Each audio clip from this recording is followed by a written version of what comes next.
And I just got a phone call. And it was like, I think it was like that for everyone. It was just so horrific.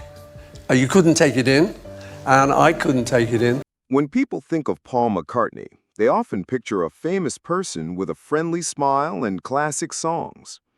But in real life, he is someone who gets hurt easily and really doesn't like being criticized. In an interview, Paul McCartney talked about a personal list of people he hates, a group of people he has disliked for his whole life. Among them, a close friend who turned against him because of a woman, a music star who dared to take away his songs, a crazy killer, and a sneaky businessman who helped destroy the famous band. Who were these people, and why had McCartney never talked about this list until now? Paul McCartney was born in 1942 into a working-class family. When his mother died suddenly from breast cancer when he was only 14, it left him deeply hurt, but it also made him love music as a way to feel better after losing someone. In 1957, Paul met John Lennon. They quickly became close friends, and together with George Harrison and Ringo Starr, formed the famous band, the Beatles. In the group, Paul played bass guitar, sang main vocals, and was one of the two main songwriters. Over more than 60 years, Paul McCartney not only became a world-famous musician, but also one of the richest people in the music business, with money worth over $1 billion. In 1997, he was knighted by the Queen of England. Yet behind that amazing success were dark sides. Paul McCartney was known for being difficult and wanting everything to be perfect, often making the band record apart dozens of times. His strictness helped the Beatles create amazing music, but it also made people angry with him. George Harrison once got mad and left, while John Lennon openly made fun of Paul in his song How Do You Sleep? McCartney never hid his big goals. He wanted to be seen as equal to, if not better than, Lennon. That drive made people think he had a big ego and was sneaky. If Lennon was the dreamer and rebel, McCartney was the practical one, focused on business and music rights.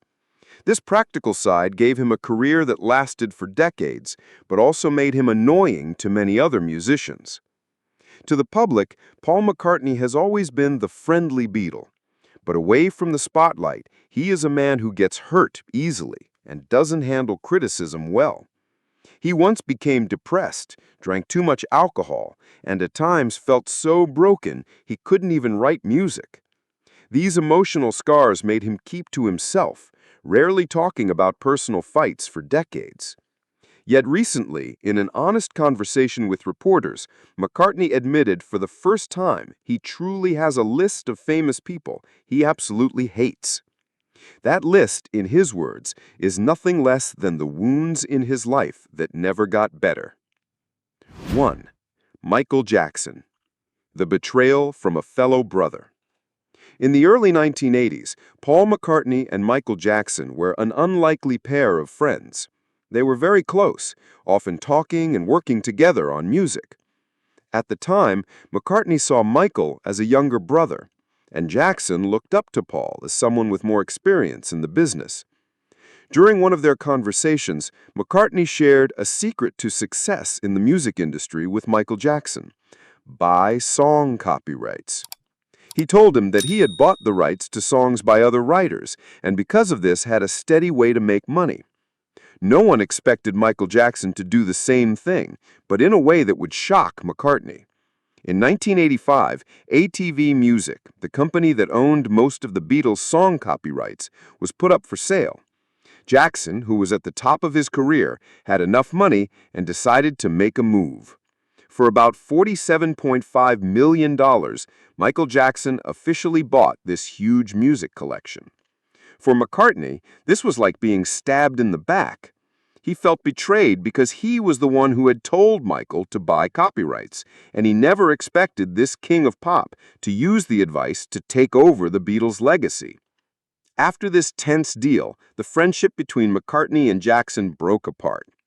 Later, when Michael had money problems, many expected him to sell the Beatles' copyrights back to McCartney, but that never happened. In fact, Jackson even partnered with Sony, continuing to own the collection for many years afterward. For McCartney, this was one of the biggest mistakes of his life. His once beautiful friendship with Michael Jackson ended in anger, and Paul has never forgiven him for it. Later, in many interviews, McCartney said directly that he felt betrayed. "I thought we were friends, but then Michael turned it into a business deal." That stab in the back ended a beautiful friendship, but it was just the beginning of a list of deep problems in Paul McCartney's life. Because if Michael Jackson was a shock, the next person was the pain of a brotherhood that turned into a public battle for the whole world to see. 2. John Lennon. From best friend to public enemy on live TV. Paul McCartney and John Lennon were like twin souls, writing over 200 classic songs together. The Lennon-McCartney team became famous, even though in reality many songs were mainly written by one person. But from the mid-1960s, the distance between them grew. Lennon hated the sweet image that McCartney was building, while McCartney was annoyed by Lennon's wild lifestyle. When Brian Epstein, the Beatles' money manager, died, the band immediately fell into chaos. McCartney wanted the band to continue seriously moving in a direction of great creativity. In contrast, Lennon was bored and wanted to break free from the Beatles to find his true self with Yoko Ono. This difference caused constant arguments between McCartney and Lennon. McCartney wanted to control the band's musical direction, while Lennon accused Paul of being an artistic dictator. George Harrison even once left a recording session because he couldn't stand McCartney's demands. The conflict reached its worst point when the Beatles broke up. McCartney actively sued the other members in court to end the company Apple Corps. Lennon saw this as a betrayal. In 1971, Lennon wrote the song "How Do You Sleep" on the album Imagine. In it, he directly attacked McCartney. "The only thing you done was yesterday," referring to Paul's famous song, Yesterday. Paul was deeply hurt. For years, he kept mentioning this song in interviews with anger. He said it was painful to hear John sing that. Afterward, McCartney also fought back with songs like Too Many People, which included a hidden attack on Lennon and Yoko. "You took your lucky break and broke it in two." But fate is unfair. The insult still echoed, while the chance for making up slowly disappeared. And then, before McCartney could even say a word of forgiveness, a gunshot in New York forever took Lennon's life, at the same time closing the last door to making up. 3. Mark David Chapman, the one who took Lennon and cut off all chances for the Beatles to get back together. On December 8, 1980, a dark cloud hung over New York as John Lennon was killed right in front of the Dakota building where he lived with Yoko Ono. The killer, Mark David Chapman, was a 25-year-old man who was once a fan of the Beatles, but had a sick mind and an unhealthy obsession with Lennon. That morning, Chapman quietly waited outside. When Lennon left for the recording studio, Chapman handed him the album Double Fantasy to sign. John smiled, signed it, and left, completely unaware that a few hours later, that very hand would pull the trigger. Around 10 p.m., when Lennon and Yoko returned, Chapman was hiding in the shadows. As soon as John stepped inside the doorway, he pulled out a handgun and fired 5 shots quickly. 4 hit Lennon in the back. Blood covered the Dakota steps. John Lennon fell in Yoko's arms, only able to say, "I've been shot." Mark David Chapman stood there, opened his copy of The Catcher in the Rye, and waited for the police to arrest him. When he heard that John Lennon had died, Paul McCartney was in shock. As he left the recording studio, reporters surrounded McCartney, pushing microphones into his face and shouting, "Paul, what do you think about John being shot?" Paul McCartney was confused, but he didn't want to cry on camera. He said a short, simple sentence, "It's a drag." That statement immediately caused a big problem. Headlines screamed about McCartney's cold reaction to Lennon's death. Many fans were angry, accusing Paul of being cold and happy about Lennon's death. In reality, there were still unhealed problems between him and John. Lennon had written songs to make fun of McCartney, and Paul often complained about being looked down on by John. However, despite their fights, Paul still thought of John as his only creative brother. That's why Lennon's death didn't just take away a friend, it also took away their last chance to make up. Paul once said in an interview, "Mark Chapman didn't just kill John, he stole a piece of the Beatles' soul. He ended any hope that we could sit down together." For decades, McCartney never mentioned Chapman's name normally. He called him a coward, a psychopath. Every time the Beatles were honored by the public, McCartney was hurt by the memory that the image of the four of them together only existed in memory and could never be brought back. But that wasn't the most painful thing. A few weeks before his death, Lennon had started talking about possibly working together again with Paul. They had called each other and chatted in a friendly way as they once did, but everything came to a stop on the night of December 8th. McCartney carried this pain for a lifetime, and Chapman is the name he hates to the core. However, if Chapman was the trigger puller, behind that tragic curtain was a name that always appeared in every debate about the Beatles' breakup, a person who was seen as both a victim and a villain. And that is the person McCartney hates most. 4. Yoko Ono, the one behind the friendship's breakup. Before 1968, the Beatles' recording studio was almost a private, safe place. But when John Lennon brought Yoko Ono to sit beside him at every recording session, the atmosphere immediately changed. Yoko Ono was known for her extremely strong personality and her desire to control everything around John Lennon. Because of this, Paul McCartney, who was a perfectionist and strict in his work, was extremely annoyed. He saw Yoko's interference in their songwriting and direct involvement in musical discussions as an invasion. McCartney once admitted, "I don't hate Yoko for being with John, but I hate the way things changed once she appeared." Many researchers believe that this is when the Lennon-McCartney friendship began to break. When the Beatles broke up, McCartney repeatedly hinted that Yoko was the cause. In interviews, he often repeated the opinion that John had completely changed since he was with Yoko. John's musical and personal decisions from the late 1960s were directly influenced by his wife. On her side, Yoko Ono was not shy about attacking Paul McCartney.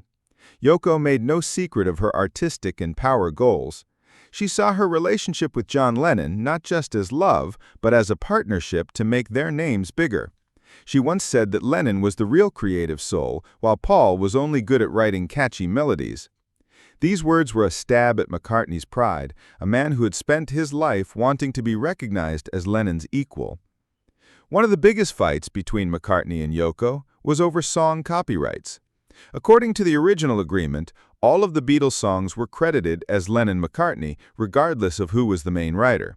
After Lennon's death, Yoko was determined to protect John's position. When McCartney suggested changing some songs to McCartney-Lennon, Yoko strongly disagreed. Paul McCartney argued that he just wanted to fix the historical record, but Yoko Ono saw it as an act of erasing John. This argument lasted for decades in the press and among lawyers. McCartney once said, "She wants to rewrite history in a way that benefits her and John, but I can't let that happen." In response, Yoko repeatedly criticized Paul's music as simple, saying that compared to John's, it was just empty entertainment music. Even in a 1981 poll done by Rolling Stone, Yoko even voted for Paul as the least important Beatle. This made the relationship between the two even worse. It wasn't until the late 1990s when McCartney participated in the Anthology project and re-released some of the Beatles' recordings that he and Yoko made some gestures of making peace. However, the distrust never completely disappeared. In one interview, McCartney said with a hint of anger, "I don't hate Yoko, but if it weren't for her, the Beatles might have stayed together for a few more years." It didn't stop there. Even within the band, a quiet younger member once rose in protest, leaving Paul with an unforgettable work wound. 5. George Harrison, a heavy conflict in the workplace. Paul McCartney and George Harrison had a serious fight over their working styles. In the recording studio, McCartney was an extreme perfectionist. He often ordered Harrison to play his instrument exactly as he wanted, even telling him exactly what to play on every guitar note. Harrison was a talented guitarist, but he was less respected as a songwriter than John Lennon or McCartney. This made him feel more and more looked down upon. During the recording of the album Let It Be, McCartney constantly asked Harrison to play a part over and over again. The atmosphere became so tense that Harrison stood up and walked out, leaving the rest of the band shocked. This wasn't the only time. In many albums, the careful guitar solos Harrison created were rejected or changed by McCartney. To Harrison, this was an insult, pushing him out of the spotlight and making him extra in the band he was a part of. Harrison often complained that McCartney wouldn't listen to his ideas. Even in later albums, many of the guitar solos Harrison wrote were rejected by McCartney, while he also wanted to prove that he was a true songwriter, not just a side guitarist. Although they kept a polite relationship, Harrison made no secret of his tiredness with McCartney. In an interview, he said bluntly, "Working with Paul is like having your hands tied. He always thinks he knows everything." This fight didn't end when the Beatles broke up. Harrison and McCartney continued to clash in legal disputes over copyrights in the company Apple Corps. The truth is, there was never any harmony between them. McCartney, who wanted to control every detail, and Harrison, who wanted to be recognized as an independent musician, were forever two opposites who could never meet.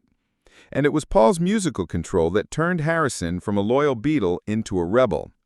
But personal fights were just the tip of the iceberg. What truly destroyed the relationship between the members came from an outsider, a sneaky businessman who stepped in at the most chaotic time for the Beatles. 6. Alan Klein, the con artist behind the plot to take over the Beatles. In 1967, after manager Brian Epstein's sudden death, the Beatles fell into a crisis. All 4 members were talented musicians, but none had business experience.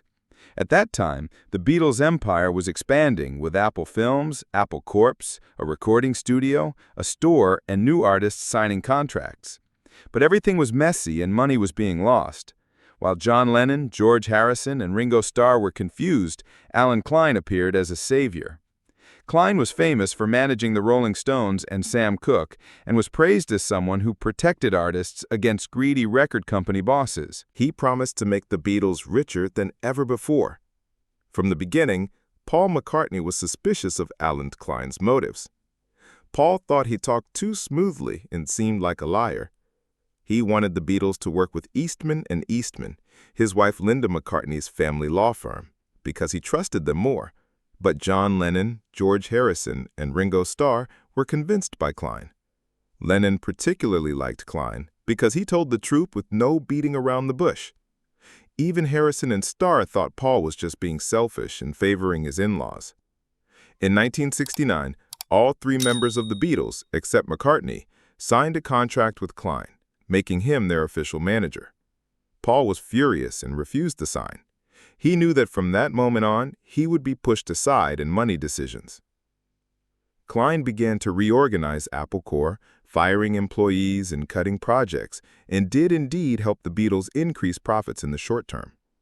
But McCartney believed it was just a temporary trick. He believed that Klein was secretly stealing money from the band. On December 31, 1970, Paul McCartney did something shocking. He sued the other remaining members of the Beatles. The lawsuit was not only to break up the group, but also to end the contract with Alan Klein. When the news broke that Paul McCartney sues John Lennon, George Harrison, Ringo Starr, the whole world was angry and turned against him. McCartney was seen as a traitor, the killer of the Beatles. But in reality, he did it to get away from Klein. Just as McCartney predicted, a few years later, Klein was found guilty of stealing money. He took a higher commission than agreed upon, secretly kept royalties from artists, and was even prosecuted for tax evasion. In 1977, Klein had to pay back the Beatles over $800,000 after a lawsuit. John Lennon, George Harrison, and Ringo Starr then sadly admitted that Paul had been right to be suspicious of him. But by then, it was too late. The Beatles had broken up and there was no way to save them. In later interviews, McCartney often mentioned that Alan Klein was the one who killed the Beatles legally and financially. He called Klein a con artist and never forgave the other 3 members for turning their backs on him to join forces with Klein. Alan Klein broke up the Beatles with numbers on paper, But after the band's end, a more ruthless hand appeared, and that person turned the Beatles' last album into a controversial scar that remains to this day. 7. Phil Spector, the producer who ruined Let It Be. By 1970, the Beatles were about to break up. The Get Back project, which Paul McCartney had hoped would be a simple, raw return to their roots, was a mess of controversial recording sessions. When Alan Klein, whom Paul already hated, brought in Phil Spector to rescue the project, everything immediately turned into a disaster. Phil Spector was famous for his wall of sound style, where the music was big, thick, and layered, sounding like an entire orchestra hitting you at once. But Paul didn't want that at all. His song, The Long and Winding Road, was written as a private, sad, and gentle ballad, like a sigh. However, when Spector got his hands on it, the song suddenly turned into a musical. He brought in an entire symphony orchestra, brass, and a female choir covering up Paul's vocals. Worse, some of Paul's original vocal tracks were even erased to make room for the layers of instruments. When Paul heard the first mix, he was so angry he almost went crazy. Paul immediately sat down and wrote an angry letter to Klein and Spector with cold but razor-sharp lines.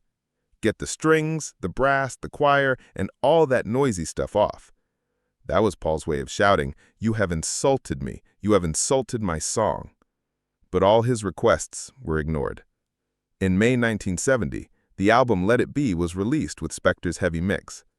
Paul's song topped the American charts, but for him, it was a dirty victory. He saw it as a stab in the back, proof that the Beatles were no longer the Beatles. George Martin, the producer who had been with the band from the beginning, couldn't stand it either. He said sarcastically, "This album should be credited, produced by George Martin and ruined by Phil Spector." As for Spector, he showed no regret. On the contrary, he was arrogant. "Paul has been performing my mix live for decades, and even won an Oscar for Let It Be. If he wants to start a war, he's picked the wrong opponent." For Paul, this event was a wound that would never heal. For many years, he still mentioned it as proof of the betrayal. Over 30 years later, Paul finally got his revenge. In 2003, he released Let It Be Naked, which stripped away everything Spector had added. The Long and Winding Road returned to its original form, simple, honest, with only the raw sound of the piano and vocals. It was more than just an album. For Paul, it was a statement.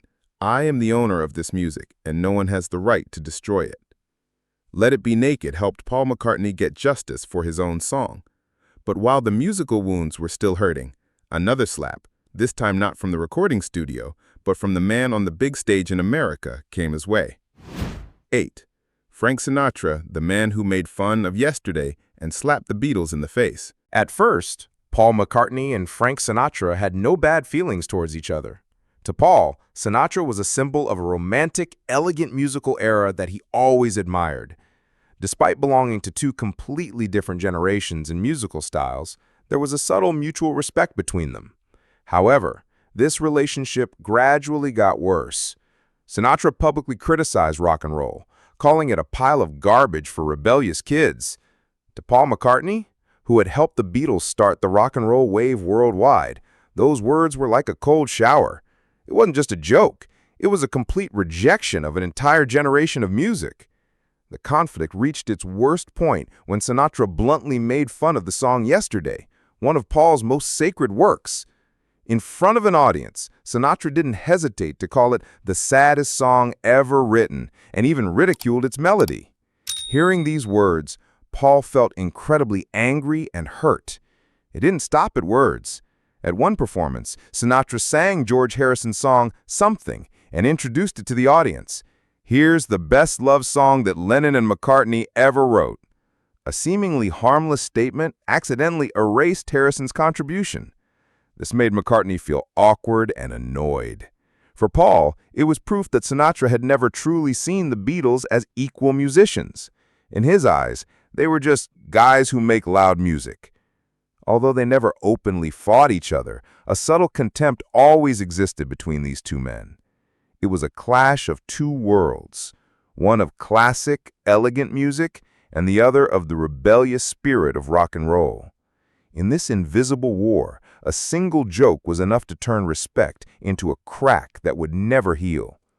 But why has McCartney never revealed this list before? It's not because he lacks the courage, but because he understands the price he would have to pay would be too high. In the eyes of millions of fans, McCartney is the friendly Beatle, the one who brings love, optimism, and faith in a better world. He is a symbol of peace concerts, one of the most approachable artists of the century.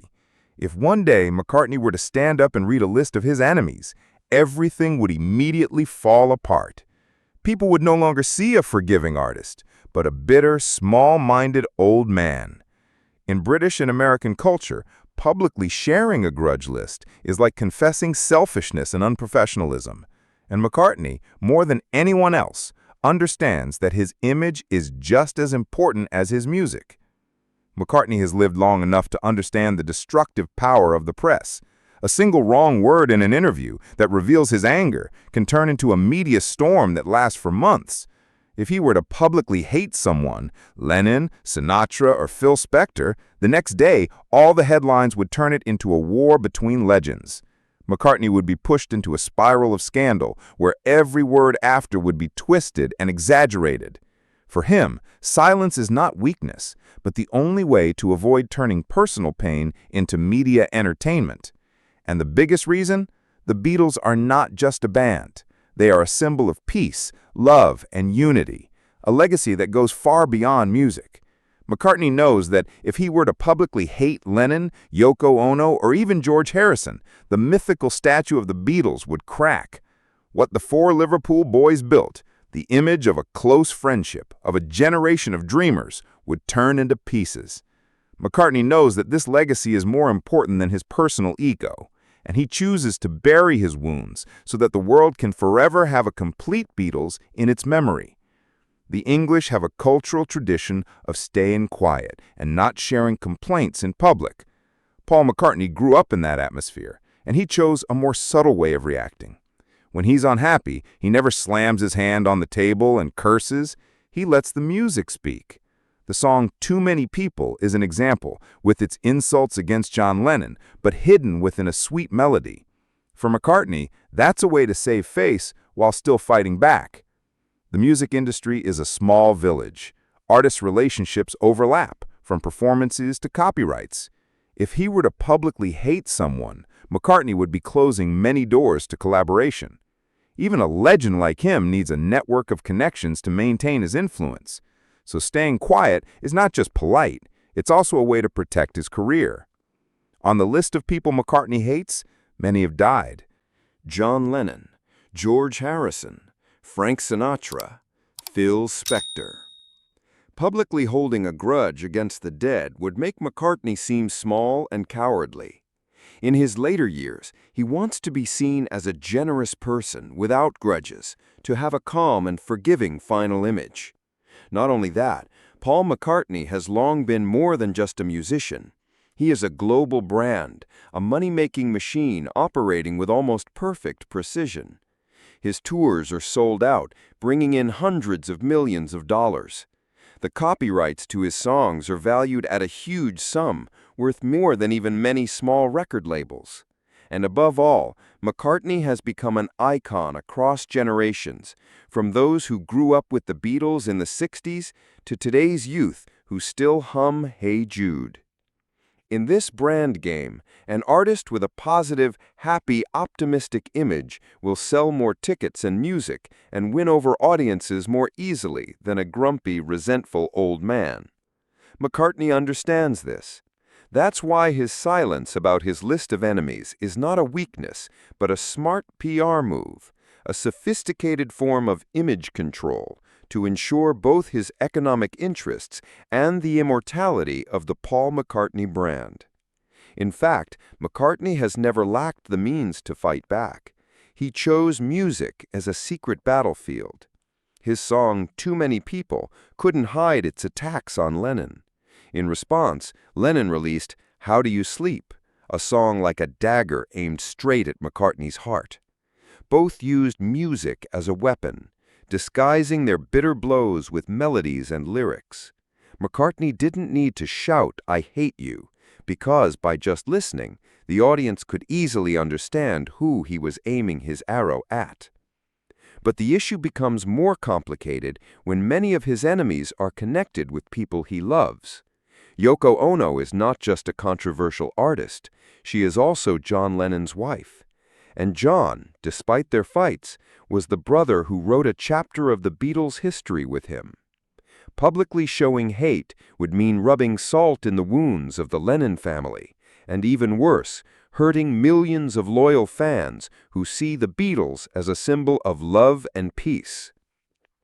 McCartney knows that if he adds more cracks, the Beatles' legacy will shatter and the most beautiful memory in the hearts of the audience will turn into a tragedy. That's why he chose silence to keep the memory whole. Moreover, McCartney is deeply aware that history is a harsh judge. He knows that if he makes a single slip of the tongue, "I hate Sinatra, I resent Lennon, I despise Spector," then 50 or 100 years from now, future generations might not remember him as the author of Let It Be, but only as the bitter old man. That is the psychological trap McCartney has always been careful to avoid, not letting bitterness overshadow his music. Now in his 80s, McCartney often talks about making peace instead of hatred. He appears on stage with a smile, still performing with the energy of his youth. He wants to be remembered as an artist who brought love and optimism to the world, not a resentful old man. For McCartney, forgiveness, or at least silence, is the final gift he can leave for his audience and for history. People often say that time heals all wounds, but McCartney has proven that it's not just time, but a person's choice that determines whether a wound becomes an ugly scar or a gentle memory. In his final years, as the stage lights dim, he still wants to leave an image for the world. An artist with a guitar, a gentle smile, and melodies that bring the belief that love always wins over hatred. And perhaps that is the real list of enemies Paul McCartney holds in his heart. Not the names of those who hurt him, but the darkness, the wounds, and the hatred that he has chosen to pack away so that music can tell the rest of the story for him. In the end, when people mention Paul McCartney, they not only remember Yesterday or Hey Jude, but they also remember a person who went through breakdowns, disputes, and even bitterness, yet who firmly chose light, love, and making peace as his final legacy. And perhaps that is why, even as many legends have turned to dust, McCartney still sings, still shines, and remains in the hearts of millions of fans.